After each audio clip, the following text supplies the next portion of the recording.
Greetings, all you grudge matchers out there, and welcome to Undeclared Bajor, a Star Trek Deep Space Nine rewatch Season 2. My name is Fletcher. About to say hello is Data. Greetings. Today we're going to recap, discuss, and rate Season 2, Episode 11, Rivals. Alternate title, A Fistful of Izix, The Adventures of the Universe's Worst Con Man. Okay. I was looking at con man movies and I was like, dirty, rotten Elorians? It seems kind of racist, though. We really have to put an end to all this anti-Elorian racism. A quick note on spoilers in case our rewatch is your first watch. Expect full spoilers through this episode and an appropriate minimum of minor spoilers for later in the series. But nothing too big, like when Dr. Bashir changes his name to Alexander Doctor. All right. It's a major plot point in the show. This episode originally aired January 2nd, 1994. So we're finally in a new year. Happy New Year. It was written by Joan Minowski from a story by Jim Trombetta and Michael Piller. Why can't these guys have easy to say names? And directed by David Livingston. So, we open with Prince Martis Mazur, listening to some sweet old lady talking about her guaranteed payout mining lease that only she knows about. Humperdinck is about to fall for this obvious scam when Odo arrests him for an attempted scam on someone else. No, it sounded like he successfully scammed those other people. Well, he doesn't seem to have any money to show for it, so... Yeah, that's true. Dragging Humperdinck off to jail, Odo, in a stunning misread of criminal competency, reveals that he has him pegged as an Elorian refugee who uses his listening powers for evil. Meanwhile, O'Brien enters his newly built space racquetball court to find Bashir in there, warming up. Yeah, how Bashir found out that there was a brand new racquetball court. And why we need racquetball courts when we have holosuites? Well, the racquetball court is built on the holosuite set, so... Yeah, it makes sense. Maybe they just don't want to pay to use the holosuites. I wouldn't want to pay Quark every time I wanted to have a game either, so... Bashir subjects O'Brien to a torrent of preppy douchebaggery before challenging the chief to a game, which immediately goes in Bashir's favor. See, I didn't feel like he was being douchey. I thought he was just like trying to be friendly. Like, oh yeah, I've played some racquetball. Let me tell you about my racquetball experience. Sure, while doing his exercise. And he's like, oh, I see you prefer the traditional rules. Yeah, I don't know what... I didn't understand why O'Brien took that so badly, where I'm like, so if there's more than one form of rules, wouldn't you want to establish before you start a game, what rules you're using? I don't understand why anyone is upset by this. I think because he's calling him old or something. Okay, maybe. I don't...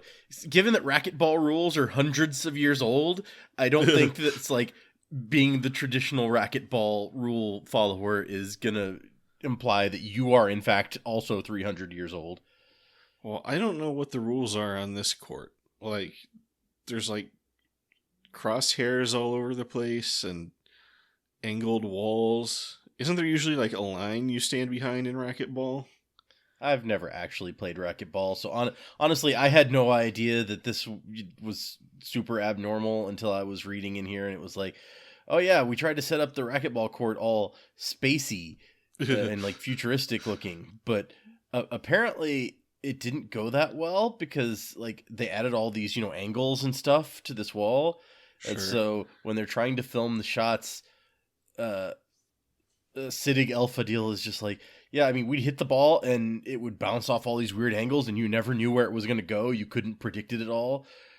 And so it was really hard to shoot this scene until I guess at some point they just set it up so that when they were hitting the ball, it was off screen where it was bouncing, sure. So that then they could, actually get a normal bounce or whatever off of it. Well, this is a pretty clear no-brainer. You just film some shots of the ball bouncing off all the crazy angles and stuff. and then have some other shots where you just kind of like throw the ball to them from off screen. But I don't know, maybe it's more challenging than I thought. Apparently, when they first tried shooting the scene, he says, we were chasing these balls around like nutters until they finally staged us so that we could look like we were shooting the ball where we wanted it to go. I mean, yeah, it seems... like, who films a racquetball scene and has the actors actually play racquetball? That seems like a recipe for disaster. That's probably true. Yep. Also, apparently, they built all the stuff for this court, but then like putting the set up and taking it back down was proved to be too costly, which is why later it is replaced by a much less expensive game for people to play. Nice. Spoilers. Yeah. Sure. There will be more games in Deep Space Nine. In jail, Humperdinck finds himself annoyed with a snoring alien. They put them both in the same cell for some reason, despite the fact that not only have I don't know that we've ever seen them put two guys in the same cell before, but there are several empty cells. I feel like Odo is just enjoying a petty torment here. See, this is why you don't do that, though, because this guy steals something from the other guy, and for all Odo knows, like, killed him in some way. True. I mean, but this guy could be a murderer. You know, we don't know. Well, I mean, that's why you don't put two people in the same cell, because one might murder the other one. But anyway, yeah, he spends a good chunk of story trying to wake him up. The alien wakes up and shows Humperdinck a little gambling toy, which he keeps losing, while talking about his long streak of bad luck. Finally, the alien wins the game, and immediately dies, and Humperdinck steals the toy. Back at home, O'Brien complains to Keiko about the unbearable Bashir, and insists he can beat him if he can only get into shape. Meanwhile, in the Replimat, Bashir talks Dax's ear off about how much O'Brien sucks at racquetball. I kind of thought that scene was really fun, where he's just like, I tried to get out of it, but he wouldn't let me leave. And it's like, he was going to have a heart attack if we kept going much longer. Yep. You know, those 38-year-olds, they're always like having heart attacks. Yeah, when she said that, I was like, oh man, I'm like almost the same age as Chief O'Brien. I don't approve of this. Odo releases Humperdinck from jail after his supposed victims refuse to press charges, probably because they were also con artists. Yeah, apparently everyone is a con artist around here. So just all there. I guess there's a con artist convention on Deep Space Nine, or somewhere nearby, and they're all hanging out at Deep Space Nine now. Humperdinck heads down to Quark's, where he bets his new toy against a free drink and wins. Quark shows some interest in buying the toy, but Humperdinck asks for an exorbitant amount, and Quark balks. Leaving Quark's, Humperdinck sees a Bajoran shop owner clearing out her store, and jumps right into scam mode. After a quick scene of Bashir trying to let O'Brien win at Racketball, we cut back to see that Humperdinck has now transformed the Bajoran store into a gambling establishment, like seriously in the last 10 minutes. Yeah, it didn't take long for him to get all these things going. Sisko refuses to honor Quark's monopoly deal he had with the Cardassians, and Humperdinck adds insult to injury by stealing ROM. Which I would never say is a good business move. But no, yeah, I'm not sure why. I mean, did he just go and be like, who's the highest ranking person in here other than Quark? You, okay, I'm going to steal you just to mess with Quark. I mean, maybe it's good PR that's like, Quark's own brother works for me now. And he made him a 1/4 partner in the business, which that's a lot to offer this guy who was making really garbage before. Although, well, he was getting 1/7 of the Latinum or whatever before. In that one scene we saw that one time, that's true, yeah, where they were divvying up the profits. So, but also I don't know that he ever intended to honor that. So, oh yeah, I mean, obviously. Rom is, I think, the only person actually stupid enough to fall for this guy's scams. I like Rom in this episode, though. I feel like we're finally getting closer to getting some character into Rom, and he's just complaining about Quark nonstop to the one guy who seems willing to listen. Business is booming at Humperdinck's, where patrons take surprisingly well to a game that amounts to just pushing a button and waiting to see if a light turns on. Yeah, see, that is probably the biggest issue I have, is why anyone finds this game interesting. To be fair, it's honestly not much different than a slot machine, which you pull the handle and then... Mm-hmm. Oh, it's way less interesting than a slot machine. But yeah, I mean, at least the slot machine has pictures so that when you don't win, you're like, oh man, look, I got so close to winning, even though that's in reality not true, because it's randomly determining what you win and then giving that to you. Like, but at least visually, you get a little excitement out of it. You get to see like the cherries and stuff line up. Or like in these new slot machines, I do not ever understand what's going on. No, that's true. The last cruise I took, I won some like free casino money, like $25 something. So I went down there and I'm like, random, so I'll take this slot machine with like dollar bills and presidents' faces on it. And I just kept playing it. I seriously had no idea what was making me win, but I parlayed myself up to like $150 and I was like, all right, I'm stopping there. Let's go. Yeah, it's like this massive grid of like just like pictures of frogs and dollar signs and whatever, and it's all shifting around. I'm like, what the heck is going on? You basically just push the button and see if your number goes up or down. Yep, that's exactly it. It's like push button, things go. I don't know what that did. Let's see what happens to my money. And for our listeners not in America, what do they call slot machines in other countries? Fruit machines. Oh, I didn't know that. Or fruities. Okay, that's what we're talking about, if you didn't figure that out. Or one-armed bandits, pokies. They're called poker machines in Australian and New Zealand English. So, what if they don't play poker? I don't know. Wikipedia says that Australians and New Zealanders call them poker machines. That's all I got. Huh. Interesting. Fruit machine comes from the traditional fruit images on the spinning reels, such as lemons and cherries. You know, that one I got. Yeah. Yeah. It doesn't say anything about poker machines. Anyway, what were we talking about? The show. Humperdinck runs into the old lady again, and she says she's got the mining lease ready to go, but she needs more seed money to pay for an environmental study. Sounds reasonable to me, thinks Humperdinck. And she wants it all in Google gift cards. Why we needed to bring another currency in that we have no frame of reference for, I don't know. It's like, they want 10,000 Izix. Yeah.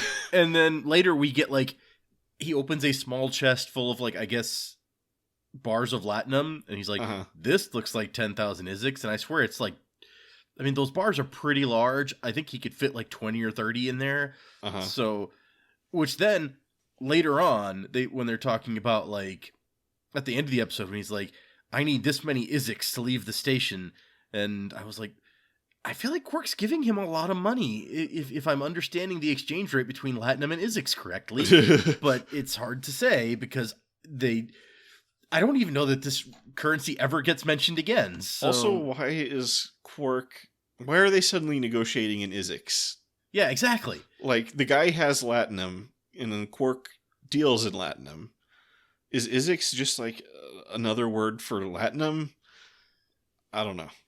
Or is it a Latinum backed currency? Yeah, I don't know. Who knows? Maybe there's a novel about it. Who knows? Yeah, I'm gonna see what the wiki says about Izix. Back in the Racketball storyline, while you're doing that, O'Brien wakes up after having apparently had a freak fall. Yep, stepped on a ball. He heads to Quark's and finds it empty. He tells his woes to Quark, who quickly stops listening and has an amazing idea. Okay, well, so the Izix is a unit of currency preferred by the Vlugta government and was interchangeable or easily exchangeable with Latinum. Sure. So we know where that came from. So apparently, additional information from an episode of Star Trek Discovery, which I've never watched. There was an old Vulcan saying, "Izix for your thoughts?" According to Michael Burnham, during the mid-23rd century, no one knew what an Izix was or what the expression meant exactly. Okay, so it's an old Vulcan saying, even though nobody on Vulcan has heard of Inisic. Is that what we're getting here? Well, okay, this person, I guess, had never, like, he's like, no one knows what Inisic is or what the expression means. So maybe, like, by this time, the meaning has been lost, or at least to everyone this guy knows. Right. Well, I mean, Michael Burnham is a girl. Oh, I know okay. from my, like, one episode I watched of that show. Oh, sure enough, yep. I had to pull a picture. I haven't watched that show. She is Spock's, like, foster sister who grew up on Vulcan with Spock. Yeah. So, yeah, like, she should know about Vulcan sayings. You're right. Yep. Yep. Yeah, I'm not real up on new Trek, although I did just finish Picard today, season 2, which I guess is good because season 3 comes out next month. But oh yeah, already we got to see. I guess they got the whole crew back. So yeah, it sounds like it. So yes, that's the entirety of Issik's knowledge is like those two things. I'm really amazed they brought it back for. Yeah, that's a deep dig. It really is. So up in Ops, Dax, Kira, and Sisko stand around having a completely believable conversation about how there's been a lot of bad luck going around the station lately. This ends humorously with Kira tripping in the incredibly not ADA compliant Ops. Well, yeah, I mean, I'm surprised there haven't been more injuries in that place, even if without bad luck. Yeah, they need to. They just need to redesign that Ops because that's just a safety hazard. Down in Humperdinck's gambling bar, everybody wins at once, which brings up a question I'll talk about later, causing Humperdinck great annoyance. Meanwhile, Quark gathers a crowd to promote a racquetball game between Bashir and O'Brien, which he bills as maybe a little hyperbolically the grudge match of the galaxy. He did try out with himself a bunch of other titles for it, and none of them were really great. So in the end, I was like, okay, I mean, I guess, why not? I mean, you got to have that. You got to just like commit to that showmanship. That's what promotion is all about, I guess. And I do love that he calls in Bashir for a medical emergency and O'Brien for an engineering emergency, and then like just springs this on them, and they both just stand there like, what? This is outrageous, and don't move or anything to leave. Yep. He guilts both of them into cooperating by promising to donate half the proceeds towards blankets for the poor orphans on Bajor. Yep. And the monks have apparently already placed a down payment on the blankets. So it's like, are we buying blankets on a payment plan now? Or I guess so. Are blankets really that hard to come by? I mean, I did wonder. I'm like, can't you just get... I mean, there's probably a lot of orphans on Bajor, so it's probably, a lot of blankets. Sure. But I was like, can not like one industrial replicator just make a giant, like, pallet of blankets that you can... Yeah. I don't know. I mean, there could just be, I guess, billions of orphans needing blankets. Who knows? Meanwhile, Dax and Sisko observe more unlucky things happening. So Sisko, totally logically, orders Dax to investigate the phenomenon of weird bad luck. Yep. Humperdinck, having lost all his customers and the Bajoran lady he was half-heartedly trying to scam, decides to put all his remaining money in a briefcase and give it to the nice old lady. So I'm just going to give everybody a tip. Never put all your money in a briefcase and give it to anybody expecting a return.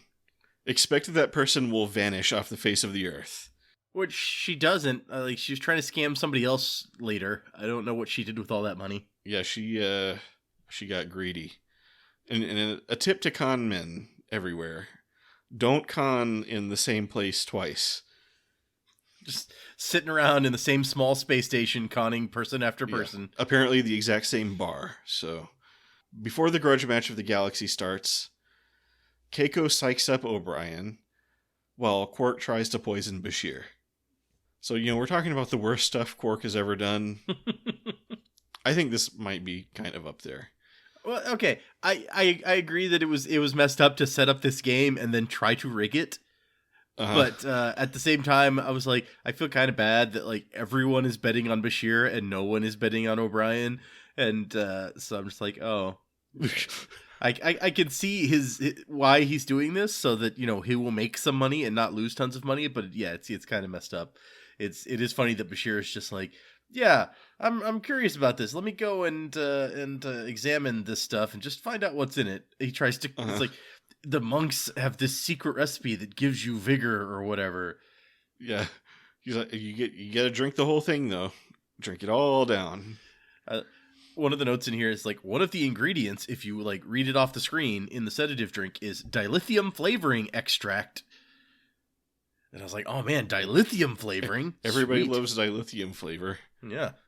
Dilithium is like the Star Trek universe's equivalent of gasoline, but well, they're crystals, Maybe crystals it tastes might good. taste good. Who knows? Yeah, maybe it tastes like sugar. Who knows? Or salt. Eh. So Dax reveals that she's discovered that a large number of neutrinos on the station are all spinning in the same direction, showing that something is making unlikely things happen. And there's a science note in here that they got that science incorrect. Oh, really? Yeah, neutrinos can only exist in the left-handed spin state. Antineutrinos are the ones that spin right-handed. Oh. Like this physicist points that out after the episode airs, and then the science person on the science consultant for the show is like, yeah, that was my bad. Well, I mean, I've studied probability quite a bit, and I know that, so let's say you have a quarter and you flip it 5 times, every single outcome is equally likely. It's just that some outcomes are more interesting to people than others. So, if it lands heads 5 times in a row, people are programmed to find that interesting. But it's just as likely as if it went heads, tails, heads, heads, tails, or whatever.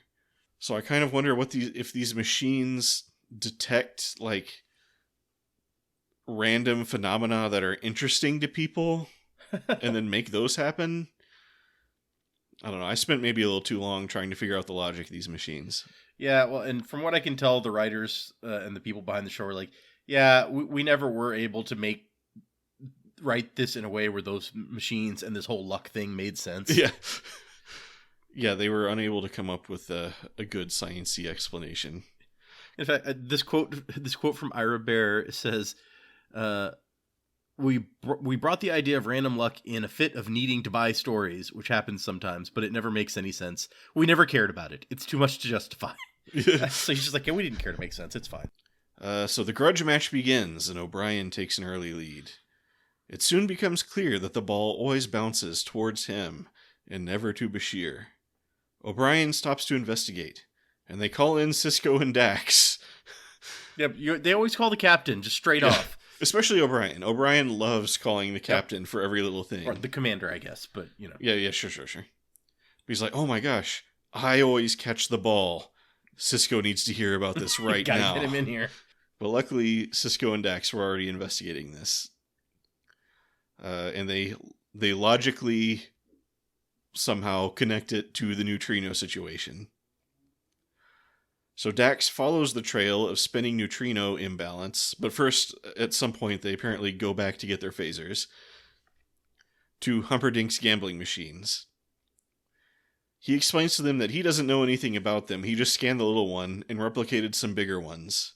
He deduces that when you win it, it causes good luck, and when you lose it, it causes bad luck. Well, this is an easy fix, says Dax, who just starts shooting all the machines. Yeah, it makes me wonder about all of his customers who won or lost, and if his casino is making money, more must have lost than won in overall. So I was like, man, did all those people just go home and have real bad luck after that? What I want to know is how come apparently, because Bashir and O'Brien never even went in there. How does Bashir have bad luck and O'Brien have good luck? Well, it was, because they explained that because these are bigger, they're affecting all over the station. Sure. Because, Dax and Kira were having good and bad luck up in ops. But it was did O'Brien walk through a field of bad luck while Bashir was walking through a field of good luck, or vice versa? I maybe it was just, affecting the racquetball game as a concept so that all the luck tilted in one direction. Sure, okay, so normally Bashir would win, but it wants to make something unlikely happen, so it made O'Brien win. Yeah, something like that. Although it did make me question, like, because O'Brien gets those first few points real easily, right? And then when it cuts away and comes back, and O'Brien's like, "Man, I just can't miss," and Bashir's like, "And I can't hit the broadside of a barn or whatever." No, yeah, he said something really weird, like a something mammoth. Yeah, but before, like, when we come back from the commercial or whatever, Quark's like, the score is 9-3. And I'm like, how did Bashir get those 3 points? Like, O'Brien must have done something real bad. I think maybe some laziness was involved in the writing of this episode. There's a few hints that lead me to believe maybe the writers didn't think about it in super detail. So just at that moment, when they've shot all the slot machines or whatever, Odo walks in and re-arrests Humperdinck. Yep. Whose victims apparently re-changed their mind. Yep. If this is related to luck. Okay, so the machines are destroyed, so I guess he was already on like a downward slope of luck at that point. Well, it was like, was them... Because remember, when he was playing the little thing in the jail, he won, and then that's when he got out. Yep. Like, instantly Odo showed up, and, like, I guess 5 minutes before, they had decided not to press charges, which is like, wait, what? So, maybe, like, now that the machines are destroyed, although the one that gave him that good luck is still around somewhere, right? Presumably, yeah. Anyway, we're thinking about it too much. While in jail, Humperdinck sees the nice old lady thrown in with him after she tried the exact same scam on Quark. But Quark is not... Yeah, and Quark's like, it was so obvious. That Quark is not a moron, so... So, this is like the old... Because back in the day, they did this with, like, mining leases, right? Mm-hmm. And they would say, I have a mining lease. But I think, usually you at least had to put a little bit of work into it. Like, you would scatter some gold around the lease for them to find when they went to go check it out.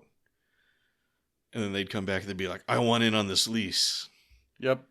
But apparently in the future, you just say, oh, I know about this great mining opportunity. Yeah, and don't even have to show any documentation or anything. Everyone's like, oh my gosh, I'm in. Humperdinck then tries to scam Quark into giving him money for passage off the station. Quark agrees to give him a decent amount of money, I feel like. I mean, he never finally agrees to give him the money. He ends. I think it's implied that they land on like 700 or 800 Isix at the end. Yeah. But Quark is aided by his encyclopedic knowledge of rules of acquisition. Yep. We never see the grudge match finished, and it's unclear if the poor orphans ever get their blankets. The end. Well, Bashir did tell Quark that those orphans were going to get their blankets one way or another, or Bashir and O'Brien would be really mad at Quark. So yeah, you don't want Bashir and O'Brien really mad at you. They might, I guess, do something. Those notorious, like, toughs, Bashir and O'Brien. Yeah, they're just going to muscle into the bar and, like, beat you up. O'Brien might not fix your replicator. Let's see. There's actually a lot of fun stuff about this episode in the wiki. Like, so there's this note that they thought that like going in that maybe this Martis guy would be a recurring character, kind of like a Harry Mudd from the original series sort of thing. Okay. And then by the end of the episode, I think they were like, yeah, that's probably not going to happen. And like, nobody seems to have good things to say about Chris Sarandon in this episode. Like Ira Bear says, we were looking for a Michael Caine from Dirty Rotten Scoundrels type, and Chris Sarandon was a lot more stolid and less effervescent. Michael Caine would have been awesome. That would have been a good get. That would have been an amazing get. Are you kidding me, Michael Caine? And then, well, like Armin Shimmerman is like, yeah, I did like a Broadway thing with Chris Sarandon like 15 years ago, but it didn't quite gel in this episode. Like, we get along fine, but the one-upmanship that should have been there, these two swindlers trying to swindle each other, it just didn't work. Yeah, I felt this is just another title situation to me where it's like, at least technically there were rivals in the episode, but I felt like it wasn't like central enough to what was going on in the episode to be the title. They definitely could have had more. of the rivalry between them, but also, O'Brien and Bashir are rivals. So Right. Well, like at first I thought that was entirely what it was referring to, and then when he opens up his shop on the promenade or his other gambling establishment, I was like, oh, okay, I guess this is supposed to be a rivalry now. And then the worst one is the last thing on here. It's like Star Trek author Keith DeCandido, which I don't know what he's done, said of Chris Sarandon, he utterly fails in the role of Mazur. He's flat, dull, uninteresting, has none of the needed spark with Armin Shimmerman that the role calls for, nor do we see any evidence of the charm he's supposed to be using on both Alcia and Rowana. Right. Well, my main problem was, like, I didn't recognize him, and the whole time I was like, I swear that guy was on Next Gen in an equally, like, spotlighted part. And so I had to go to IMDb to look him up. That's when I realized he was Prince Humperdinck. Yeah. Also, apparently, he's Jack Skellington. Oh, that voice is... Yep, okay. I didn't recognize it until you said that, but that is absolutely the same voice. And he is Susan Sarandon's first husband. So... And apparently, she got her first acting job accompanying him to a casting call. And was discovered like that. Hey, worked out for one of them. Her career took a slightly higher trajectory. But she's not in The Princess Bride. Yeah, I know. So. That's the main fault. She's not in The Princess Bride, so he's always going to have that over her. Now I'm looking at his IMDb. Oh my goodness, he's Count Dracula in the Teenage Mutant Ninja Turtles 2017 series. Wow. Yeah, amazing. Okay, what else are you in? I assume that's a voice. Yeah, I assume that's a voice role. Yeah. Oh, he totally is in an episode of Psych. I'd forgotten that. Okay. Kingdom Hearts. Yeah. And then the lady who plays the sweet old lady is the original Ma Kent. Oh. And also, I didn't realize it was the old mom from Knives Out. Which mom? She was like the murder victim's mom, the super old lady. Okay. For some reason, I'm following. When you said the old mom, my first thought was like Marta's mom, and I was like, that's not right at all. Okay, I'm following. Or no, she wasn't the original Ma Kent. She was Ma Kent on Lois and Clark. It's funny because when you said the original, that is the first person I thought of, and then in my brain I was like, no, that's not the... Right, okay, right. So that's fair. But apparently the guy was supposed to be Guinan's son in the original draft, like her... I think she mentions having like the one son that just doesn't fit in to the family or whatever. Uh-huh. But all references to that were removed when they couldn't get Whoopi Goldberg to guest star in the episode. I mean, when they mentioned he was Elorian, I kind of thought it would be fun to have like a Quark versus Guinan episode. See, that's a bartender fight. Yep. Like, have Quark and Guinan ever met? I don't think so. Not that we've seen. I don't know. Because that would be cool.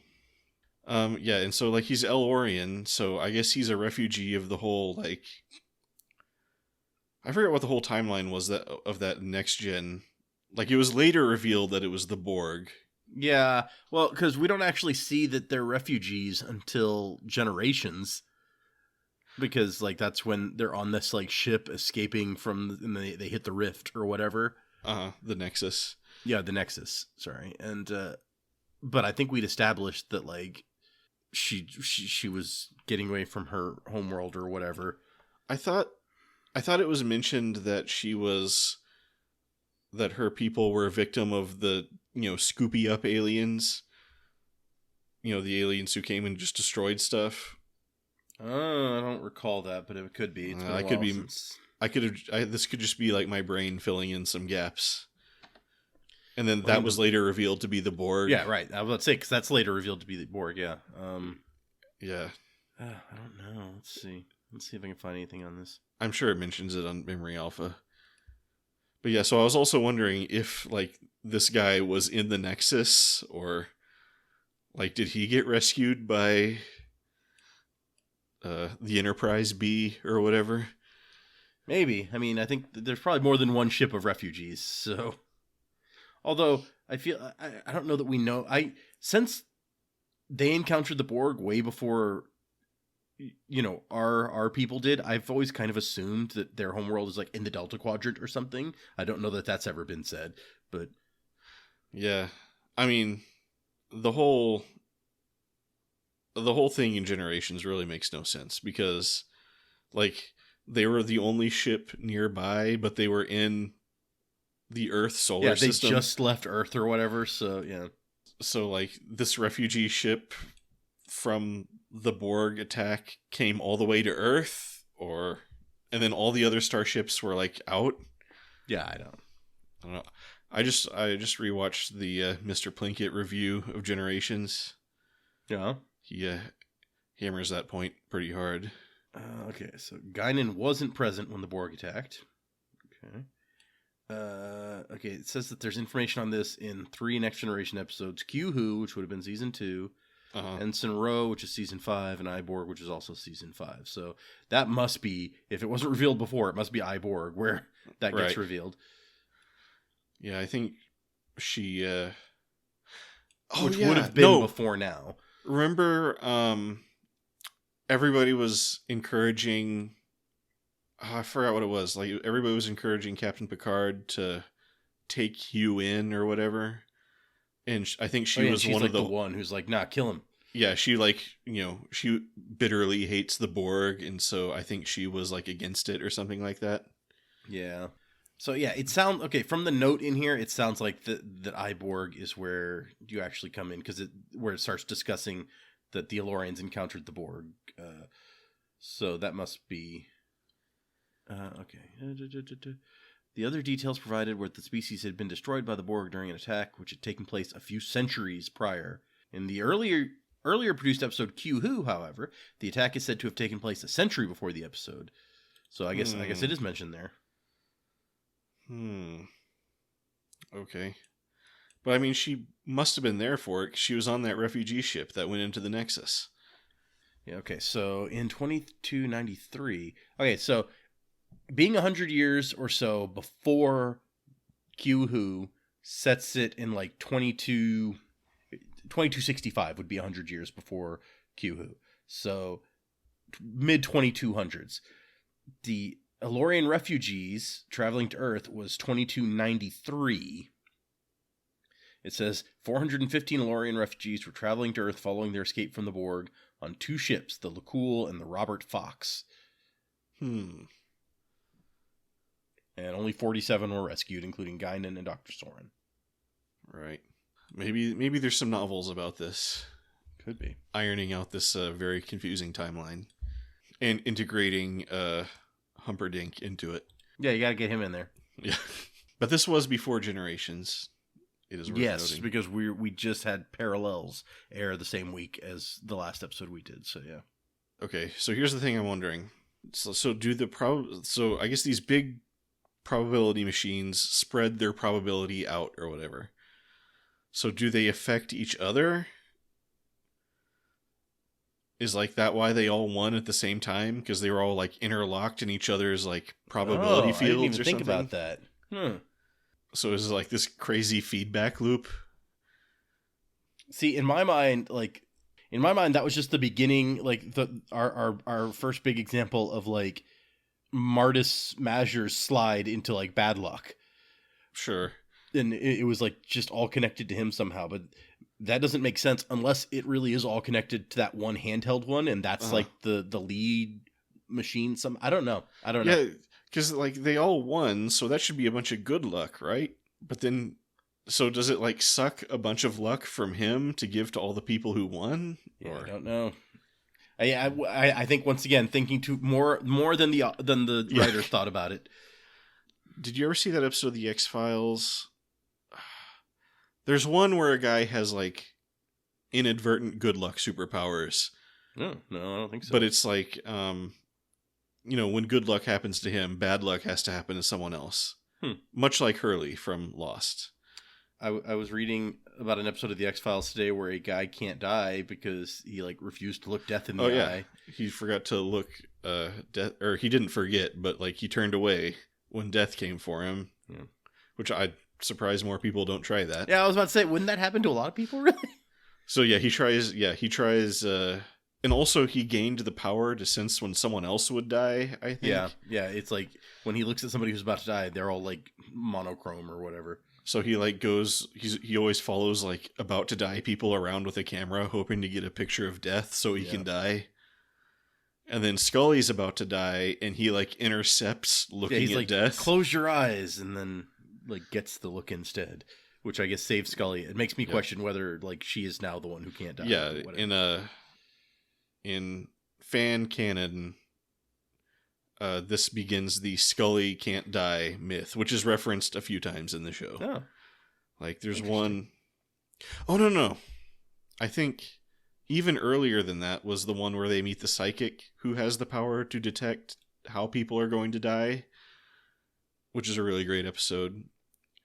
And then he predicts that Mulder will die of autoerotic asphyxiation, or strongly hence. Huh.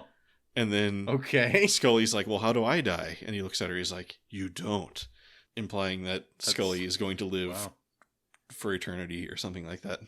I'm still on the Mulder and the autoerotic asphyxiation, honestly. Like, all right. Well, he's like, he looks at Mulder, he's like, of all the ways to die, I can't think of one as undignified as autoerotic asphyxiation. And Mulder's like, what? Okay. What show are we talking about? Yeah, Deep Space Nine. Deep Space Nine. Rivals. Yeah, I had one more thing. Oh, lots of rules of acquisition. Yeah, we got a couple new rules. This is a very rules of acquisition. We got your dignity in a sack. Is worth the sack. Yeah, and never trust a man wearing a better suit than your own. Which I was sitting here like, I don't know, this guy's suit is better than yours, dude. I feel like you're projecting a little bit. Quark's looking way more stylish. Like, you got some insecurities that you're putting out there. Oh, apparently that the Martis's club is located where the Bajoran temple normally is on the promenade. I was kind of I looked at that and I was like, wait, isn't that where the Bajoran temple was? Or was I was just like, did I just have that wrong? Or it's like a really big like storefront. Yeah. So I was like, I'm sometimes a little confused about the layout of the promenade. I agree. It's very confusing. Almost as if they might shift stuff around every once in a while. Mm-hmm. Although I did notice there were some good shots of Quarks this episode. Yeah. That kind of like played on the layout, the like multi-floor layout and stuff. Well, and the promenade thing is made more complex by the fact that, as we discussed, maybe even last time, like it seems to be a big circle. Right. But we only know of like, there's Quarks, there's the temple, there's the Jumja stick stand, there's like security, there's the infirmary, and like what takes up the rest of the space on the promenade? And Garrick's shop has got to be there somewhere. Oh, Garrick's shop, that's true. I'd forgotten that. So presumably just more shops. Apparently the ship's store is there. Oh yeah. Which we learned in that recent episode. They need a track or something because we had O'Brien like obnoxiously trying to jog in the middle of the crowded promenade. Yeah. So also interesting notes. Apparently, while lots of people seem to have issues with the Quark and Martis story here, less people have issues with the Racketball story, which is apparently pretty popular.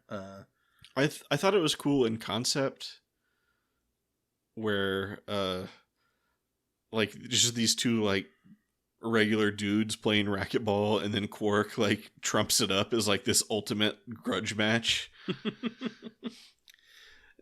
There's this quote about the one scene where O'Brien gets shirtless. It's like, on the decision to have O'Brien appear shirtless, David Livingston commented, "I thought it was important. He represents the common man on the show, and common men, when they get sweaty, take off their shirts. And so what if he doesn't look like Fabio? He looks like he looks real, like a human being." Later on, he has that nice loving moment with Keiko where she hands him his shirt. I fought for that. Okay, I mean, all I thought during that scene was, why are we watching Chief O'Brien take off his shirt? I honestly didn't even notice that it was a thing. I was like, I didn't the thing. I didn't think like, oh, Chief O'Brien is a common man just like me. I was like, is Chief O'Brien about to get in the shower? Why is he taking his shirt off? And the one other thing that I found in here is One aspect of the show that received positive comments from the fans was the racquetball sequence. Robert Hewitt Wolf recalled, "Our email fans really liked the tight suit that Bashir wore in the matches. They liked that a lot." Uh-huh. That was another thing I noticed was like he has his fancy like like O'Brien shows up just like in his sweats or whatever, and Bashir's got like his fancy it's like in The Simpsons when like Flanders is in his stupid sexy Flanders like ski outfit. Yep. Okay. You wanted ratings on this? Yeah, I can't believe we spent this long talking about this episode. Okay. I expected this to be a short one. You want me to go first? Sure, you can go first. For change. Let me look at my previous ratings here. Yeah, it's I'm below the line for sure. Okay. But there was some fun stuff. I got a little bit of fun out of the racquetball. But overall, I was not a fan of the episode. I'm going to give it a lieutenant, though, and put it above Second Sight. Okay. Wait, do I want to put it above Second Sight? I don't know, do you? I'm going to put it above Second Sight. I mean, there's some fun stuff, but it's just like, there's also a lot of annoying stuff and a lot of dumb stuff. I mean, there's just, I was just saying, like, I expected this to be a really, like, fast, episode to talk about, because I was like, there's just nothing worth talking about in the episode, almost, I felt like, but, so, yeah, I'll put it there. Okay. Top of my lieutenants. What do you think? So, I have, repeatedly recently had this thing where, we get to this point and I'm just like, I didn't like this episode. And it's been a recurring thing for me. This time we're getting here and I'm like, I kind of like this episode. Like against all odds, it falls into that same, like, against all odds. Yeah. Yeah. Okay. It falls into kind of that same, like, if wishes were horses thing for me, where I'm like, it's silly and I kind of like that. It's dumb in an entertaining way. Yeah. And so, I mean, when I think about it more deeply, there's a lot of really good concepts that I like. I love the Elorian who, we have experience with Guinan, and this is the guy who, like, does listen still, but uses that for evil. Sure. Which I guess we kind of get with Soren, but in the movie Before Too Long. But I didn't really feel like Soren ever listened that much. Like, he didn't have that same feeling to me. He wasn't a very good listener. He was more of a monologuer. Yeah, and so I like that. I like the idea of a con man thing where, like, Quark and the con man are going after, are both conning. I agree that both of those things could have been implemented better than they were. Yeah. But I like what they did do with them. I like the idea of, as a sci-fi story, of, like, the odds of probability are breaking down and weird wacky shit is happening. Like, that is something that also I feel could have been executed better. You could have a lot of fun with that they didn't necessarily. They really needed to get creative with that concept. And so there's like 26 people tripped and fell down. Yeah, it's like a bunch of people fell down, and I found this file on the computer that I was looking for, and then the computer stole it again. And so, yeah, that could have been done better. Agreed. And I like the racquetball stuff. I like, long term, I like the direction we're going and what they're trying to kind of do with Bashir and O'Brien. Because that's a relationship that even from early on in season 1, we've kind of been evolving. Yeah, that abortive attempt in The Storyteller. Yeah, but there's been, I mean, even before that, like, they didn't really get along, and then in The Storyteller, they didn't get along, and then they kind of did, and then they pulled back on that at the end. And so I feel like that this is a relationship that the show has been working to do stuff with, and that we're continuing that, and I appreciate that. Sure. That this is actually our character, like, two main characters actually having, and it's not like a simple relationship either. It's not like Bashir creepily hitting on Dax. Yeah. Bashir feels to me like a person here, and O'Brien feels like a person, and I get where they're both coming from, and how they kind of, like, don't mesh well, and yet they're both like, senior officers on this station. And Bashir is like kind of a guy who wants to be friends with O'Brien, and O'Brien has a whole different view of this. And so, anyway, Yeah. I like almost every conceptual aspect of this episode, and while almost all of it could have been executed better, I like what we got. I think that if they'd executed better, it could have been a great episode instead of just like, hey, this is a pretty decent, this is an episode. I like it. So for me, that puts it at Lieutenant Commander, but it's going to be below the circle for sure. Once again, I think just like with Necessary Evil, I'm like, where do I put it in relation to Invasive Procedures? Is it going under or over Invasive Procedures for me? And I think I had more fun with this episode than with Invasive Procedures, so I would probably put it above that. Mm-hmm. Okay. I mean, I do agree, like, bafflingly, that the racquetball stuff turned out to be the best part of the show. I would have liked a whole episode just around that concept, like with that as the A story, with like O'Brien more of O'Brien trying to get in shape to take on Bashir. I could absolutely actually see it's like you start out at the beginning like they did, where he just gets destroyed, and then he's like working the whole episode to like build up to being better, and Bashir is like in this awkward situation where he's the exact same awkward situation I guess he's in here, and then you get that you could even still have Quark doing trying to just stuff, squeeze profit wherever he can. I felt it just kind of felt kind of weird to pair this story with the, I guess it's almost like three stories, because it's also just like Quark versus this new guy, and then also the weird probabilities.